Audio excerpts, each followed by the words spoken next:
Good evening, everyone. Happy Tuesday. Welcome to tonight's webinar, Managing Oral Appliance Complications and Side Effects. This is a very important topic, which is evidenced by the fact that we've had almost 300 people register for tonight's session. So we've been very fortunate to assemble a panel of experts that are going to share their wisdom and experience with you tonight. Before we share introductions to that esteemed panel, just a few quick housekeeping matters that I want to share with you. There, you can type your questions in at the bottom, and we will do everything we can to get to all of them. Just keep them coming. We'll try to weave them in as we go, or address any stragglers at the end. Also, if you're here tonight, if you hang on until the end, will get a CE certificate emailed to you in the next 48 hours. It will be emailed to the address that you used when you registered for tonight's webinar. So keep an eye on that inbox. Check your spam. If you don't have it by Thursday, then shoot me an email and we'll get it over to you.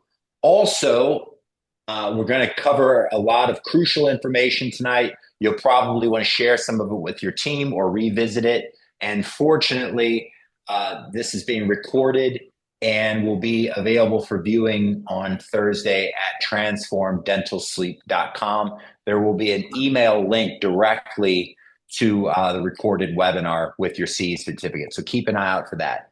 Without further ado, our first panelist, Dr. Jonathan Lown, MD, the funniest sleep physician I've ever known in my life. Jonathan, if you don't mind sharing a little bit about where you've been and why you're here. Sure. So my name is Jonathan Lown, and I do internal medicine and sleep in Long Island in Comac, New York. And I'm boarded in internal medicine and sleep. I also technically boarded lipidology. And I was diagnosed with obstructive sleep apnea in 2020. 2020, in 2000. And I've used both oral appliances and CPAP, and I'm very excited to be here and talk to you more about helping out each sleep dentist in their particular issues. Thanks for the invite, Jason. Yeah, thanks for being here, Dr. Lown. And then Dr. Kent Smith, it's the fact that you're here, Kent, is very humbling, because almost every dentist I talk to says that their first exposure to dental sleep medicine was through you. So thank you for sharing with everybody tonight. But if you don't mind sharing a little bit with those who may not know who you are, the two or three that are on tonight that don't know who you are and how you got here. Yeah, first I want to say that Dr. Lown needs to please bring his intelligence level down to about fifth grade, where most of us are.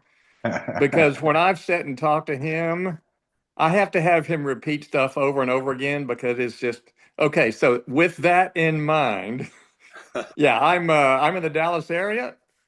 We've got some sleep physicians and PAs, APPs, PAs and nurse practitioners that work with us.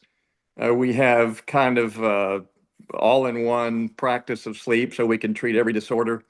And we do a lot of appliances. So hopefully I can lend some information to this. I wish I had all the answers, but I'll do my best. Thanks for being here, Dr. Smith. And then my namesake, Dr. Jason Doucette.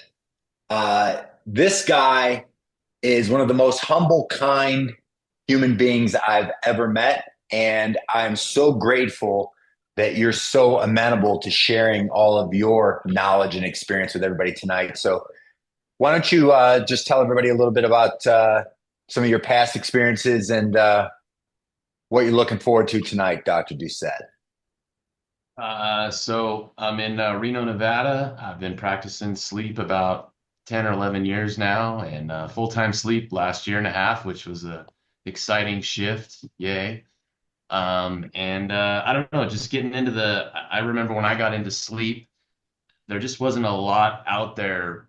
There was lots of different courses, but it's like the sleep 101 was everywhere, but the sleep 202 was not anywhere, so I just feel like I'm excited for myself to learn tonight and everybody on here because I've learned over the years, obviously through experience, but a lot through webinars like this and different, you know, uh, symposiums, et cetera, that I've been to of how to deal with side effects and things like that, which are like the first thing when you're new to sleep, so that you get comfortable with it when you're treating patients. So that's exciting. For sure. Well, thanks for being here, each of you. We really appreciate you committing the time and the energy to being here. The questions that we're going to go through tonight are an agglomeration of questions submitted when you registered. Again, please drop any additional questions that you have in the comments below, and we'll try to get to them all. So the first question, and we'll start with you if that's all right, Jonathan, about whether or not there are any anatomical predictors or other indicators that might help you determine if if OAT is going to be effective, and if a patient's likely to develop side effects as a result. So the side effects part, where I'm going to actually probably defer a little bit, but in terms of the predictors, so we know that unfortunately, as much as we do often CBCT really isn't very strongly predictive of what's going to happen when we sleep. We do know that women in general respond much better to oral appliance therapy overall. We also know that patients that have REM predominant apnea, so for example, if they had an overall AHI where their non-REM AHI was, let's say, 10 and their REM AHI was 20, that would be REM predominant. Like usually it's double. Those patients respond very, very well to oral appliance therapy. Obviously, the thinner patients tend to respond better to oral appliance therapy, but we know all of us have seen this, that even patients that are, obese and morbidly obese sometimes will respond. And that's sort of the magic here, that we really don't have the best way to predict when a patient is going to respond. There definitely is other considerations. For example, high loop gain. We don't really have to go into much detail about high loop gain, but we can say respiratory instability is definitely a risk factor for non-responders. But the majority of patients who don't actually respond to oral appliance therapy usually do have high loop gain. So those are a handful. It's like I said, it's a little frustrating because you'd think sometimes you look in somebody's mouth and you think they should respond very well and they may not. And again, because there's a lot of different factors, especially when we fall asleep. But the general ones would be a strong, like I said, REM predominance, strong position. If they have a very strong positional component, they'll respond. If their BMI is lower, obviously. And the degree of hypoxia, to some degree, is also related. But in terms of the side effects, I don't know if we have a clearer understanding of who's going to respond, except for if they have some dental malocclusive disease. But maybe Jason and Kent can weigh in on that one. Kent, you've certainly seen a lot of patients. What would you add to that? I think as far as a predictor for somebody who might respond well, the only thing that I can think of that Jonathan didn't mention was somebody with retinopathy. I always think, that's an easy patient. But yeah, the supine dependent, if their, AHI is 30 on their back and 4 on their side, I think that's an excellent patient to treat. As far as the side effects, the two things I would bring up would be, if they've had TMD problems in the past and those have been resolved, they're more likely to have TMD complaints during treatment than somebody that has never had a TMD problem. So that's why it's important to ask those questions in your health history. And then the other thing would be, and I learned this, gosh, 20 years ago from an orthodontist up in Canada that used to teach a lot. And he said that anybody that has recently been through orthodontics is more likely to have a bite change than somebody that has not recently been through orthodontics. Okay. What about yourself, Jason? What have you seen as far as side effects, whether it's based on research or anecdotally in your own experience? You mean predicting what side effects might arise, or what? I mean, Sure, sure. well, I would kind of just parallel with what Kent said. That was my first thought. Someone who has sometimes a history of popping or clicking in one or both sides, a lot of times I'll just let them know, hey, there's a probability you could have a slight posterior open bite unilaterally, bilaterally. Doesn't mean they will, but I just let them know. Again, sometimes the history of TMD can play in, but I've seen it the other way. A lot of times you put them in an oral appliance and it kind of really, if they have any slight amount of TMD, it helps, versus hurts it, so to speak. But it can go either way. I mean, there's really no absolutes in all this, to be honest. I don't know that I have much to add outside of what was just said, to be honest. What you just shared there, though, because oh, go ahead, Kent. Well, I was just going to say, I wouldn't let any anatomic predictor tell me not to make an appliance on somebody. So I just want to make sure that, because of what Jonathan said, you never know. And even though you may think somebody might not be have a positive prediction, then I think doesn't matter because they could. So Yeah, that comment that Jason made. Go ahead, Jonathan. No, I was just going to say, to echo what Kent just said, and that's obviously was in the guidelines too, the joint ASMA DSM guidelines, where if the patient prefers oral appliance over CPAP, it doesn't really matter the severity. You should consider making oral appliance. And so, like I said before, I intimated all of us have experienced this. Surprisingly, we have patients that will respond, and you wouldn't think they would respond. So anyway, I apologize for interrupting you, Jason. No. I appreciate you sharing. And actually, you know what? I'll save the follow-up question to later. What about Jason? Are there any specific appliance designs that seem to result in fewer side effects? Yeah, again, this is probably just anecdotal to me, but I've always been a huge advocate of any appliance that allows lateral mobility, versus locking them in. So any kind of Herbst appliance, an Avant, even like an upper Farrar, which is a single arch type of kind of airway night guard, if you will. So a lot of these things that'll allow the patient to move around more, I've found you have less likely to have some TMD side effects or, muscles that start to get aggro, so to speak. But then again, that's just in my hands. So there's a lot out there that probably would disagree with that, and that's okay too. You typically stay away from dorsals, and when you've got concerns there. Yes, but I've done a fair amount even recently of some, for Somnus Evos. I like those. They have some give to them. They kind of have the dorsal type of function, if you will, and even your traditional one. So yeah, it's just like the predictive factors, who's going to respond or not. I've been surprised even with my own experience. So same thing with appliances, we'll put something that I think is going to be a great fit for a patient, and then they'll come back with some random side effect that I didn't see coming. And sometimes we're changing directions. So you just never know. But I'd say by the law of averages and the majority, most people do really well, especially if they're getting symptom relief, and they acclimate pretty well pretty quickly. So regardless. Got it. Kent, how does that track with your experiences as far as appliance selection? Yeah, I'll have to anecdotally agree.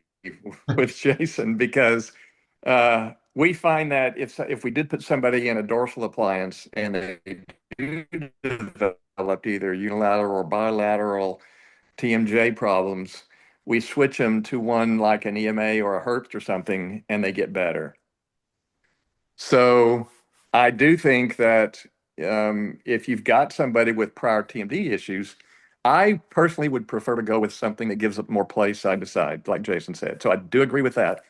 The one thing that I found fascinating, um, and I used to tell this story in my seminars, but I had a friend who's a plastic surgeon.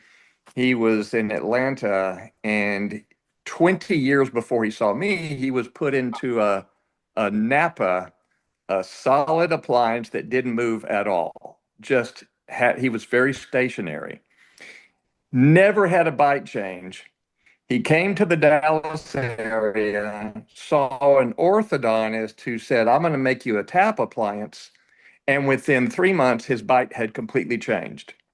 So that is an anecdotal story, but I have no idea what implications that gives me. I can tell you that back when I first started, that's all I did was the tap for like 6 years. And if I had to compare the percentage of patients, again, very anecdotal, no research behind this at all. But my percentage of patients that had bite changes was greater when I was doing tap than when I had other appliances that had more freedom of opening and just all the different styles. So that's all I'll say on that. Just to reiterate, that's anecdotal, just my personal experience.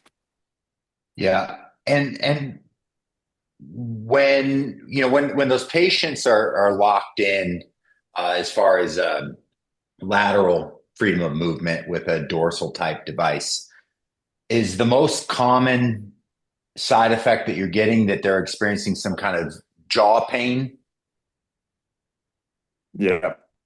Yeah. So what do you do in a situation like that? You've got a patient. Actually, and let's go a little higher here, and not lock ourselves in, pun intended, with dorsals. Just with any device, when the patient's complaining of jaw soreness. So we haven't defined whether it's muscle or joint at this point. They're just saying it hurts. What do you do in that situation, Jason, when they come into your practice with that complaint? What does that look like? Yeah, so it's pretty standard.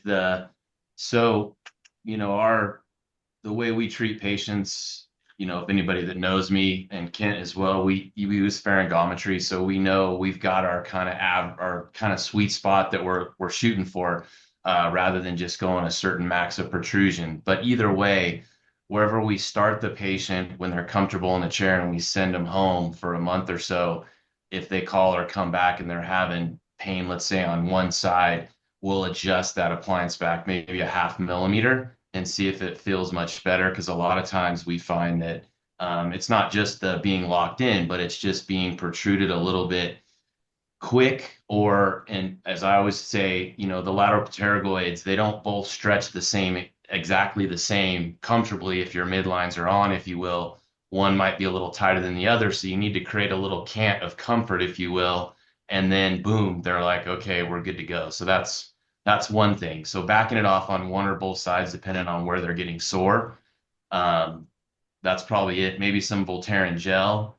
So, but it's usually the masseters and right over the joint typically is what you're dealing with. So, but I don't know. I don't know what else to add to that. What about yourself, Kent? How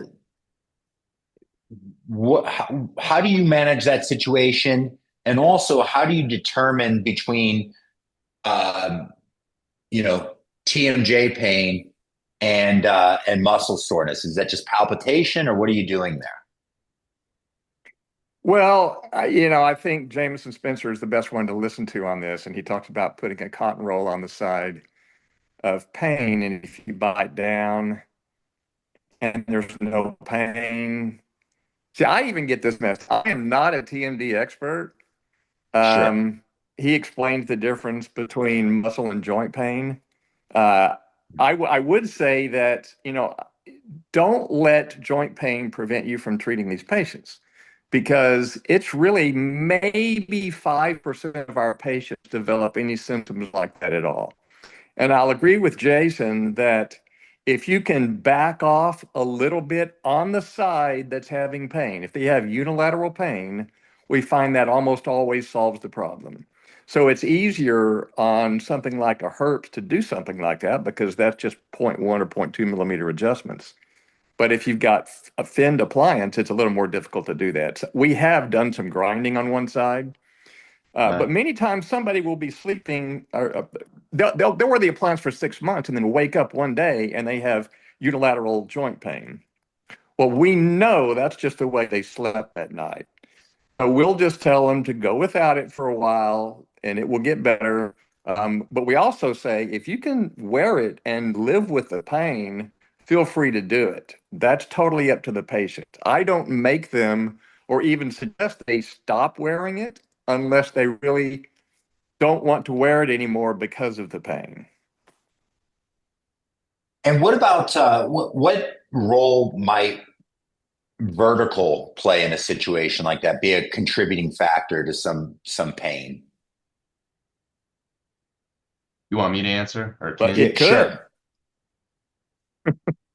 Yeah. What's So what do that? you Go do in ahead, that? Jason. Yeah, Kent said it could. So what do you do to rule that out or address it, Jason? Oh, so for us, that's probably the last thing I'm looking at. So I kind of go through and I forgot to mention, but Kent mentioned it, which is great. So if someone's really has, some symptoms that have kind of blown up on them, so to speak, muscle soreness, etc., a lot of times we'll make that adjustment on one or both sides, and then I'll tell the patient, just don't wear the appliance until you get back to 100%. So let's start fresh and with the adjustment. And usually I'd say 98% of the time, good to go. If that doesn't work and they keep coming back and they're having not so much in the joint lateral pterygoid area, but in that masseter area, if they're still getting, aches and pains, then yes, then I start to look at vertical just because for us, everybody's different, but we usually find we're treating most patients anywhere from, 6 to 10 millimeters of vertical with least amount of protrusion.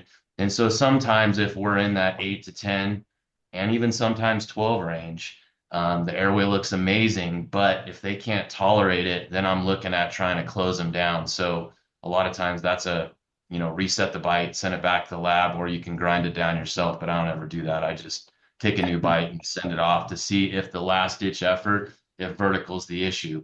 I've found probably 50% of the time that solves the problem. Sometimes there's some patients just can't tolerate an appliance in general, but that's pretty rare. And Yeah, I do would you agree with that. ever? I think if the vertical's too much, then they could be trying to close too hard during the night. There's more stress. They're trying to equilibrate themselves. So I think you'll find more joint pain with an increased vertical, but we always try to start it at what we think is the best vertical. And then if they have pain with it, then we'll decrease it. Right. Yeah, And is I there would ever agree. a situation when you add an anterior discluding element when a patient experiences some pain? Yep. So Well, when would you do that? Well, the only time we do that, I won't say the only time, but the primary time is when we ask them up front if they ever wake up with temple headaches. If they do that, then we'll add a discluding element at the very beginning. Some of the appliances won't let you add a discluding element, so then we have to make sure we use one that will allow that. But then sometimes, yes, we do add a DE, and we'll just add it in the office and see if it helps and tell them that we'll take it off if it doesn't help. How does Or that differ from you, Jason? yeah, the discluding elements I could go either way because a lot of times the way the mandible settles, in my experience, you get one of those and then you put it in and they bite down and their posterior just rocks and touches anyways. So whether it's really working that well or not is I've had mixed reviews on that. But what I'll usually do is in my treatment plan for the appliance, a lot of times I'll tell them to leave the posteriors out of occlusion and just have like canine to canine contact when the patient closes to get more stability with less posterior contact to get rid of that proprioception. So it's kind of like a similar, it's not a disc-cluder, it's just creating mainly just anterior contact around the arches with the posteriors out of that occlusion, if you will. Got Yeah, it. and if you do add the DE that's too small, then yes, you sometimes they'll rotate and then they can occlude in the posterior. I like to make it at least 3, maybe 4 millimeters high so that doesn't happen. Yeah. So Okay. Well, Jonathan, I feel bad that you're being left out. You're like the you're the fourth wheel on our tricycle.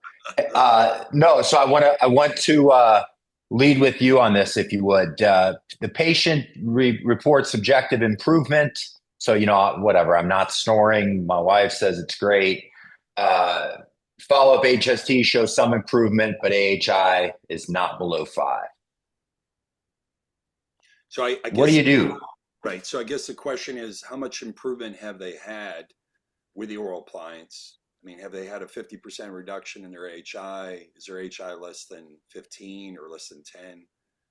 Less than 5 is a tall order. I mean, if you think about the 5-year look back in Inspire, the average AHI was 12. So it's not like, even with CPAP, we don't always get patients to less than 5. So less than 5 would be ideal, obviously, because theoretically you don't have apnea. But it all depends on a number of factors. It depends on what they came in with to begin with. And also, what are the risk factors they have? Is there something I can do to obviously improve that? I may be very happy with that. If they're feeling pretty well, if they're sleeping better, that's actually a great start. I sort of look at the end of the day, I still would like their HI to be low, but now we have actually a lot of other tools in our quiver here. So obviously we can look to positional therapy. We can even look to significant weight loss therapy, especially since the introduction of Zepbound for obesity with OSA, which not all insurances are covering it, but it's been pretty helpful. So I may be very happy with that if the patient is pleased and they feel better. There's obviously a scattergram association between the AHI and the degree of sleepiness. That's not really a good correlation. So if the patient came in, they were exhausted or they didn't feel well and they had a significant improvement with an oral appliance and their AHI was, let's say, 10, I may be very happy with that. If their AHI is a lot higher than that, I might not be crazy about it, particularly if they're 15 or higher.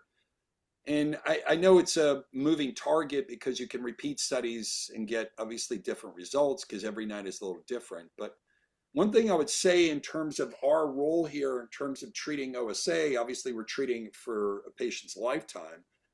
And even though we don't have definitive data about this, I would say one thing that I think it's exciting that we're involved in this is potentially the prevention of atrial fibrillation. We know there's a tremendously strong association between AFib and obstructive sleep apnea. It's at least 50 to 70% of patients with AFib have underlying OSA. And the problem is the data right now is, and there's been actually a couple of studies looking at total abrogation of AFib with CPAP, for example, and we don't have any positive outcomes. So there's definitely been some data that you reduce the frequency of AFib, but you don't eliminate it. So why am I bringing it up? Because we may have an opportunity to prevent AFib in patients, especially if we treat them for a lifetime. So I do still think the AHI is important, but I wouldn't be so fixated on the AHI. If it's less than 15 and they're doing pretty well, I would hope that over time I could maybe work around that or at least improve that.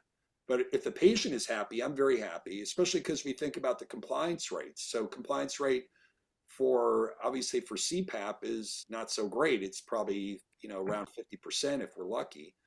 So if I have a patient who's happy with the therapy, I'm very happy with that. And that's, that's unfortunately true in medicine for a lot of things is, multiple interventions that we give to patients and they may not be so happy with it or they're not compliant. We know that diabetes, glucose control is not great. We know that blood pressure control isn't always great. We know lipid control. So when I have a patient who comes in who says that they feel like they have subjective improvement, that's an amazing, plus and a great place to start. But so to answer your question not succinctly, I'd say that may be fine. It really depends on what the residual apnea hypopnea index is. And Yeah, real quick, Jonathan. I appreciate you sharing that. And the answer, I think, the succinct answer would be it depends, as is often the case, right? Um, but for the dentists that are on here tonight, that are collaborating with physicians to jointly treat patients, and they're working with a physician that has this target of 5, and isn't taking this sort of global view that you just described, what advice would you have for them to equip them with, sort of a script or key talking points to go back to that physician and help them see things through the Lown lens? Well, so one is obviously if they're getting the oral appliance, that means that they didn't want to use CPAP or weren't successful with CPAP. And obviously we have to be respectful of that. There are definitely patients that may ultimately need to be on something or even combination therapy. But for the sleep physician that's against this, I think you just have to reiterate that one is that not to be confrontational, in that we're all trying to help the patient out, and it's a lifelong disease state. Really, for the most part, it really gets worse as we get older. It's not like it's going to get better. So you have to take that into account and say that what's really best for the patient. Granted, if I could get the apnea hypopnea index way down with CPAP, that's fine. But if they're not happy with CPAP or they're not compliant, then it's a therapy that isn't going to work or isn't going to work well. I do think bringing up Kate Sutherland's mean disease alleviation idea is a good one, and that is I think in this particular case, if you tell the sleep physician that ultimately they really are pretty similar components here, mathematically similar components, meaning that you may get about a 90% reduction in the AHI with, I know we all know this, but I'll just reiterate it, that the Kate Sutherland mean disease alleviation model is basically saying that you get about a 90% reduction in the AHI with CPAP, but you may only have 50% compliance. That numerically versus the theoretically a 50% reduction in the AHI, but a 90% compliance with oral appliances. Those two are pretty equivalent at the end of the day in terms of mean disease alleviation. So I do think bringing that kind of thing up may be helpful. And unfortunately, you're going to have sleep physicians that are just whatever, it's in every field that they're a little bit myopic and they believe that CPAP is the only way to go and everything else is nonsense. Those are probably physicians that I would definitely still try to work on, but ultimately you may be better off finding other sleep physicians to work with, because if they're really not that amenable to the idea of oral appliances, I think it's going to be a tough road. And I definitely have plenty of those colleagues that I know of. But Sure. I think at the end of the day, the best recommendation is this is a disease that's, process that's going to be for a lifetime. And why not work on this? And maybe we can work together somehow. And you can even include them in potentially even recommending, let's say, Zepbound or some weight loss therapy that may also help reduce the AHI if they're not happy with the result. But I think we have to, stop saying, my therapy is better than your therapy. I think we have to figure out what's best for the patient, obviously, and then reiterate that it's really it's not about egos, it's about patient care. So Amen. That's helpful or not, but that would be my approach. I mean, I promise you, if a sleep dentist called me up and said, hey, I have this patient, you treated them initially, they didn't like CPAP, they want to use oral appliance therapy. And I had a conversation, the sleep dentist had a conversation with me and explained what they do. And I mean, it'd be hard to argue why would I be against that, especially if they're going to be helping out the patient. Amen. And related to this, Kent, patients' results are suboptimal. When do you decide to refer them to an ENT, pulmonologist, or other specialist? And when you make that determination, What does that correspondence sound like? Well, first of all, I'll say that Jonathan was spot on with his comments. One thing that I would like to mention is that at the APSS meeting, about every 2 or 3 years, they have a debate between two doctors. Should we even treat mild sleep apnea? So it's even a debate in the sleep physicians group. So I don't understand why they have issues when you have somebody that had an AHI of 28 and it drops down to 7, and then they're upset. So, and even insurance won't cover a patient. They don't think it's worthy of treating them unless they have a comorbid condition at that point. So we listen to the patient all the time, but going back to this question, we do refer out for Inspire. And we do this, honestly, the times we're more likely to do that. We do lots of combination therapy. I mean, a lot. We probably do CPAP with appliance 50 to 60 times a month. It's a lot. So I believe in combination therapy. When you combine it with Inspire, that's also combination therapy. And we talk to our ENTs all the time. We have lunches and dinners with them. We get along with them fine. So our APPs are the ones actually that end up referring to the ENT for Inspire, depending on where they live. We'll send them to different ENTs. It's not a difficult conversation. They don't always accept it. They don't always want surgery. We do make sure they're aware that that's what's going on and that's what they will be dealing with. But if they're intolerant to PAP, if the appliance is not effective enough, then Inspire, in my opinion, is the next solution, other than weight loss, like Jonathan mentioned. And what is compliance with weight loss? Oh, patients love it. We're talking the drugs they love now. Yeah. Yeah. Running 12 miles every hour like you do is a little different. Most people will not want to do that, but yeah, they'll take drugs. I mean, Jason, go ahead, Jonathan. No, I was going to say that, we, just like everything else, that's awesome what you said, Ken. We definitely want to embrace everything that's new on the scene. And as much as that sounds kind of odd that I'm pushing Zepbound, I mean, the data is really, really impressive. I mean, if you just step back from it, they had a 93% reduction in the chance of patients developing diabetes. That's a ridiculous number. And they had over a 50% reduction in their apnea-hypopnea index. So I do think we should be embracing other therapies. I commend Ken wholeheartedly that you're doing that already.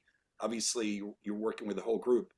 But I don't know if we're answering the question exactly what you're asking, though, Jason. Though, so I would just say, in terms of, from my perspective, in terms of the ENT, obviously, if they have a significant nasal patency issue, then I would strongly consider an ENT. But most of the time, that doesn't have to be fixed. And I would also argue that surgical repair of like a deviated septum, the outcomes aren't all so good. But if they really, really are limited and they're breathing through the nose, that's a problem.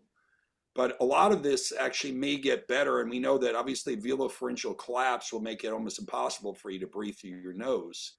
So when you get an oral appliance, sometimes, or obviously CPAP also, you really may have an improvement in nasal patency and breathing. But keep going. I'm sorry. Well, I'm going to take that baton and run into a quick, shameless commercial break.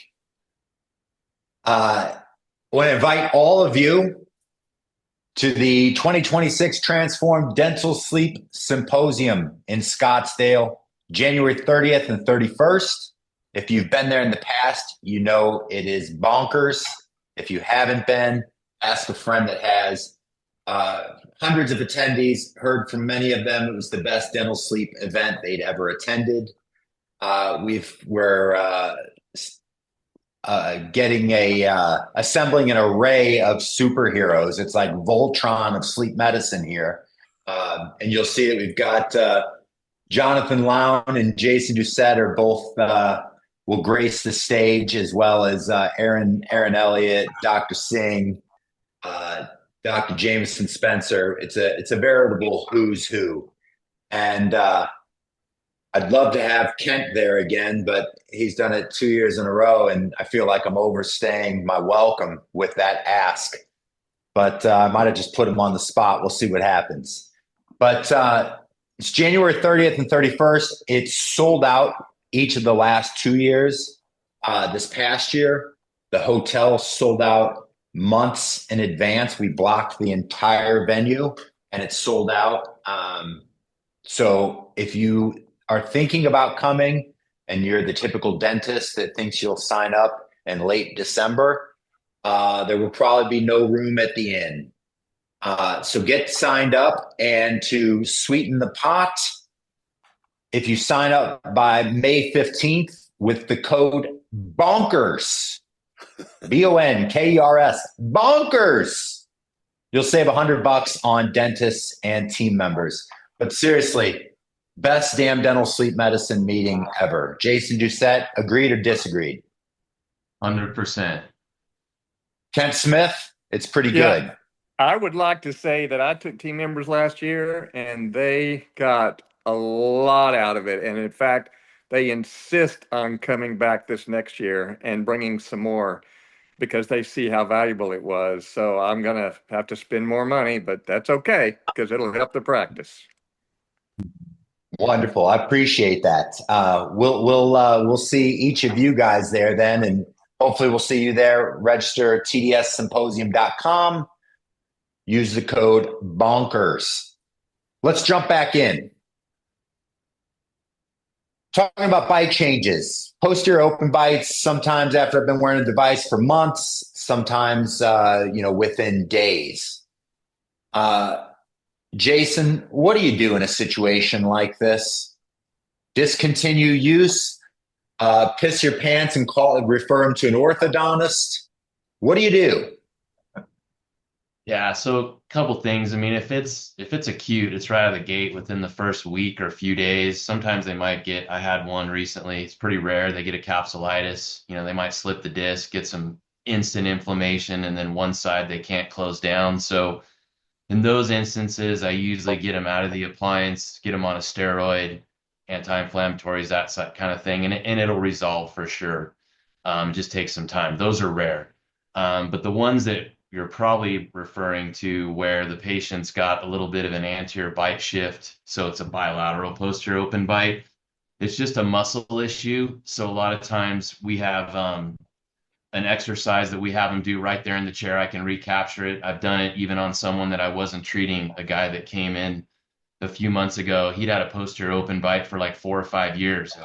That wasn't even why he was there, but I was like, hey, let's do this exercise with an anterior bite tab. And within a few minutes, I had him into occlusion in his posterior, on his posterior teeth, so to speak. The more severe patients that doesn't work on, let's say, which again is pretty rare, you can do kind of an upper and lower clear aligner trays with reverse kind of elastics, if you will. And that usually over a few weeks will pull the bite right back into place. They just can't wear their appliance during that time. And then you got to have the discussion if they're want to go back into the appliance, et cetera. And then you try to, again, using more, we don't call them morning aligners anymore. We call them like just a bite aligner. And we usually have patients put their aligners in after lunch or after dinner, just because I'm kind of with Jameson on this, that if they use a quote unquote AM aligner and they throw it in right away in the morning, a lot of patients, that's what causes a lot of pain at times. They're wearing it too long or they're putting it in too fast. So we always just advocate using that bite aligner, that bite check, whatever you want to call it, later in the day for a few minutes, not in the morning. So, and then real severe cases, I guess you could do traditional ortho or something to recapture a bite, but that's usually not necessary. The bite tab stretches or the reverse elastics works awesome. And again, I'm sure Kent's with me on this. I'll tell you, there's a lot of times 90% of the ones that I see that come in, most patients don't even know they have it and they don't care. If they're chewing good, they're feeling good, they're sleeping good, they're not having any pain, and their back teeth don't touch, a lot of them don't care. The ones that do come in and notice it, then we just have the discussion like I just laid out with those different scenarios if we need to. So that's pretty much. And Thank you. And Ken, I mean, how much detail is your team going into with the patient pre-treatment about the possibility of bite changes and what that likelihood is and what happens then? Yeah, it's the only side effect where we say that this could be a permanent side effect. Everything else is just temporary and it's going to go away or it can be reversed. Bite change. We tell them, listen, it would be great if we could be there every morning with you in your bathroom to make sure your bite is good, but we can't do that. So it's your job to figure out if your bite is changing. We put it in their court to make sure that they're the ones that are going to be, quote, okay, if their bite does change. Oddly enough, and many on this webinar, I'm sure, have noticed this, but it's usually the dentist that the patient goes to or the hygienist that tells them that their bite has changed. In fact, the best study I've ever seen says that only 22.6% of patients are aware when their bite changes, which is unfathomable to those of us that are dentists. We just think, how would somebody not know? But Sure. they don't. Got it. And I add, While we're on this topic, actually, and you can add to that, Jason, but while we're talking about this, you also mentioned, bite tabs or their bite aligners. I do want to talk about that some here too. There's a question about it later on, but let's address it now. I mean, what does your talk track with that patient look like so that they will actually be compliant with using those aligners? you're talking the bite aligner, morning aligner, that, Yeah, not the bite yeah. recapture. No, like the AM aligner, morning occlusal guard, whatever you want to call it. Yeah. Yeah. So how do we ensure that they're going to use it or be compliant with it? Is that what you're asking, or say that again? Yeah, I mean, yeah. How do you have what is the conversation with the patient like Oh, specifically? What does that sound like to incent them to actually be compliant with that guard? yeah. So I always tell them, I just say, look, we've made this bite recapture device for you to put in for a few minutes. And when you're in an appliance for 7 or 8 hours and your lower jaw is down and forward like a bulldog, this is a way to try to mitigate the possibility of having a bite shift. It's muscular in nature. It's not the end of the world. But if you want to maintain your bite and not have it shift, then this is what you do. Now, again, I also tell them there's no guarantees. I've had patients use their AM aligner, et cetera, and they'll still have a bite shift. I will tell you that Jameson himself wears an oral appliance. I believe his wife does. And he says he never wears an AM aligner and his bite goes back to normal within a half an hour. He's never had a shift. His wife is super compliant, wears her AM aligner, and within a few weeks can have a posterior open bite. So again, I let the patient know that this is not a guarantee, but it's a huge mitigating, device, if you will, to prevent that bite shift. But then again, patients come in and it's amazing in sleep versus regular dentistry. They tell the truth even when they're doing the wrong things. I don't know about you, Kent, but patients are very honest. And especially on this subject, they'll come in for a follow-up or a 1 year and we'll ask them about their morning aligner. Doc, I threw that thing in the garbage. I don't wear that anymore. And then you go, okay, and they're not complaining about anything. You look in the mouth. Some of them have a posterior open bite, and some do not, and they don't care. So, I'm not going to beat them over the head to wear it, but I just let them know that, hey, this is the one thing that you could have. This is the way to mitigate it. Here's how you use it, and then it's up to them. So Miraculous and confounding human body. What about too much saliva, not enough saliva? What do you recommend when this happens? And is there anything that you can do pre-treatment to mitigate this, Kent? I don't think there's anything pre-treatment because other than keeping the vertical as minimal as possible so they can have good lip competency, But if they develop some xerostomia afterwards as the direct result of wearing the appliance, we might suggest mouth taping. I know this is the rage right now on social media. Yeah. I'm not a huge proponent of mouth taping, but it's something we might suggest if they want to improve that. If they have good nasal patency and they can breathe through their nose, you can be a habitual mouth breather or you can be an obligate mouth breather. So if it's habitual, then mouth taping might be more effective. Excess salivation, we just tell them, listen, your brain thinks this is food right now because it's not used to having something inside like this. So it's going to create more saliva to consume it. But once you figure out this is not food that you can consume, the salivation should get better. And many of our patients just say, well, I drool all the time anyway, so it's no big deal. Jason, anything that you share with your patients differently?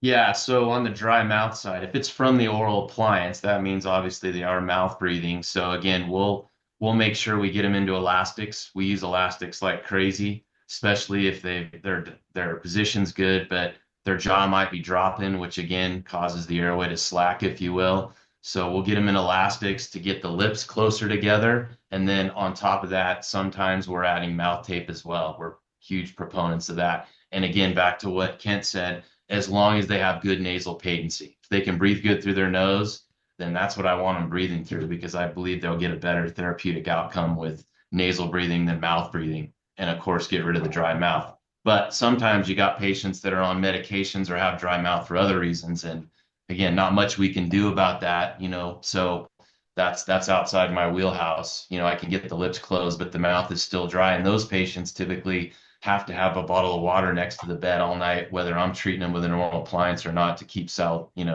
moisture in the mouth.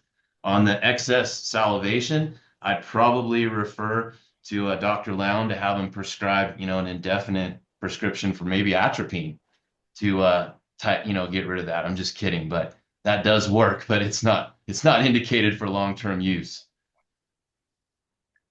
I was actually going to say on the other end that we don't want to forget there is a fair amount of cases of mild Sjogren's, even more severe Sjogren's that we Oh miss. yeah. Especially on this, you sort of pick them up on the CPAP end when you're maximize their humidity and they're still coming in with totally dry mouths and trouble swallowing. So it does happen a fair amount. Should be aware of it. And I actually sometimes will use cevimeline even if they're antibody negative or biopsy negative. If it's really bad, I'll give them nocturnal cevimeline, 30 milligrams, which works pretty well. Sometimes you actually get too much saliva from it, but so that's obviously it's a problem with CPAP as well as oral appliance therapy, or can be at least. And Jonathan, what Jason mentioned is good. very important. I'm sorry for interjecting, and that is that we don't want to forget about side effects from medications, because sometimes it can be from medications more than almost anything else. And when Jonathan, when you're coordinating with a dentist and the patient presents with any number of these side effects, what is your discussion with that that provider sound like? If they come to you and tell you that patient's bites changed, they're experiencing dry mouth, whatever it might be, how do you help them troubleshoot and or manage that as a physician? Well, so again, I would say going through their medication, obviously their history, make sure they haven't had head or neck radiation, or some other reason for it. But I am pretty aggressive about testing for Sjogren's, not necessarily biopsying, but definitely doing antibody testing, although that's not really foolproof. If they have significant bite changes, and I'm concerned about it, obviously I would give them a buzz about that. That for the most part, I agree with what kind of Jason said. I think a lot of patients aren't necessarily totally aware of that. We know that everything moves your bite, including not only oral appliances, but obviously even CPAP can move your bite. But so I'm definitely trying to figure out an easier way. If there's a particular medication that they're taking that's really a contributor, then we'll obviously work on that. But like I said, I'm definitely using a lot of cevimeline in patients. And Xylem works decently. Some patients like it, some patients really don't. But it can be a potentially limiting factor not only for oral appliances, but even like I was mentioning before for CPAP. We've had patients discontinue because their mouth was so crazy dry from it. I don't know if I answered your question exactly, Jason. Did I? Sure. Yeah. Doucette, were you going to add something to that?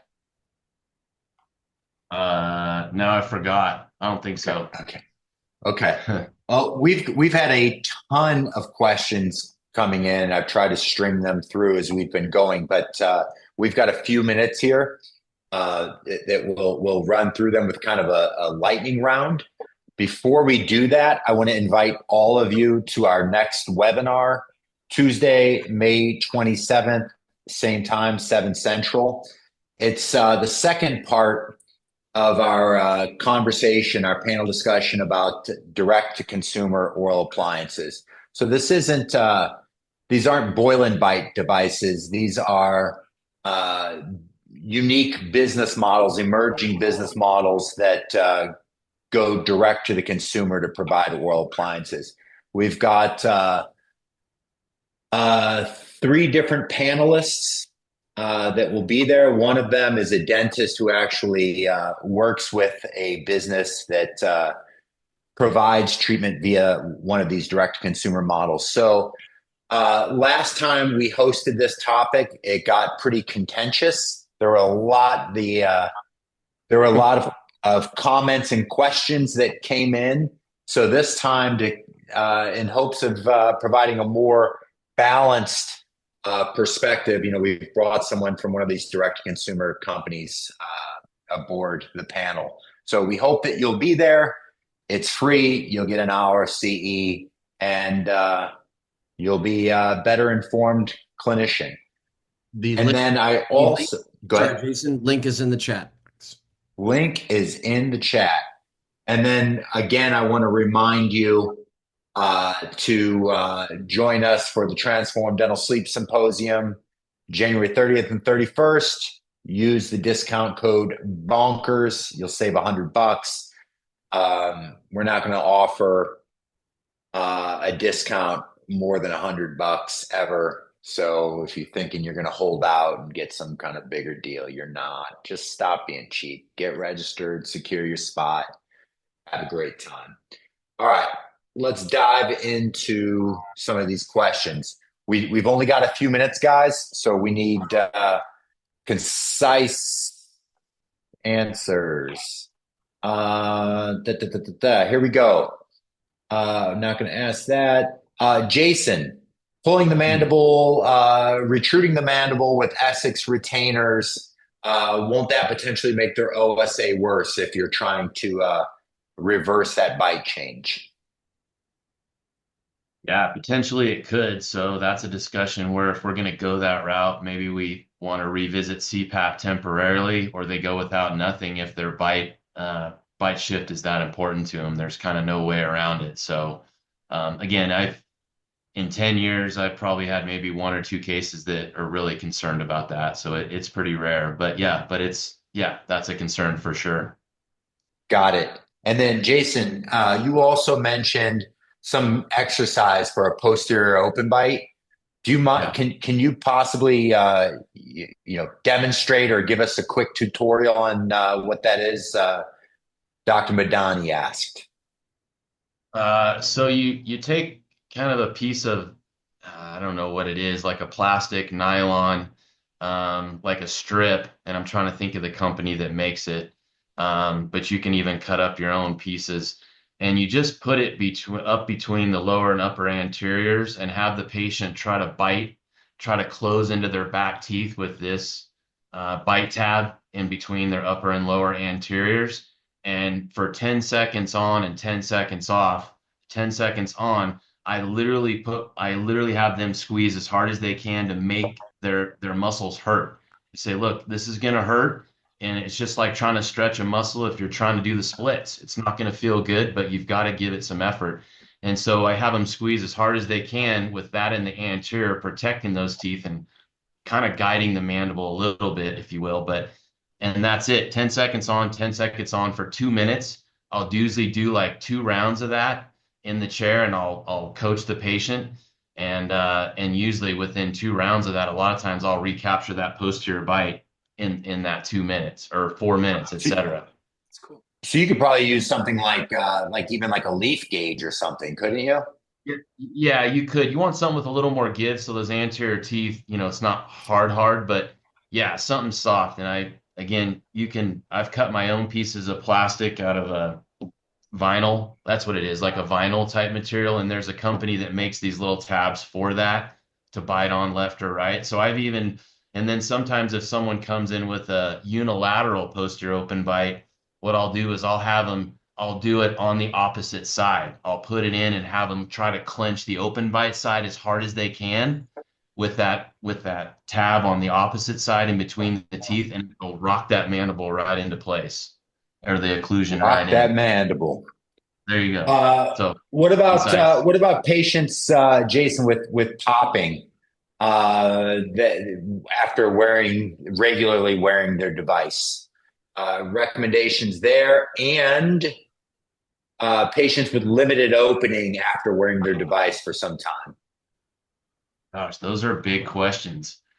So popping, clicking, they might have had a displaced disc. So sometimes the fact that you induce popping and clicking means you're actually are getting the joint to function correctly if they were somewhat off the disc. Other times, if they're not, which is actually probably more common, I just tell them, look, there's kind of no way around it right now. If you want to treat, this is a possible side effect. So we just kind of guide them through, see if it settles down. If it doesn't, then we got to have a conversation about either possibly backing the appliance off, that kind of thing. But usually that doesn't seem to be as common for us. Usually I'm treating that on the TMD side. So I'm treating them at night and during the day with that.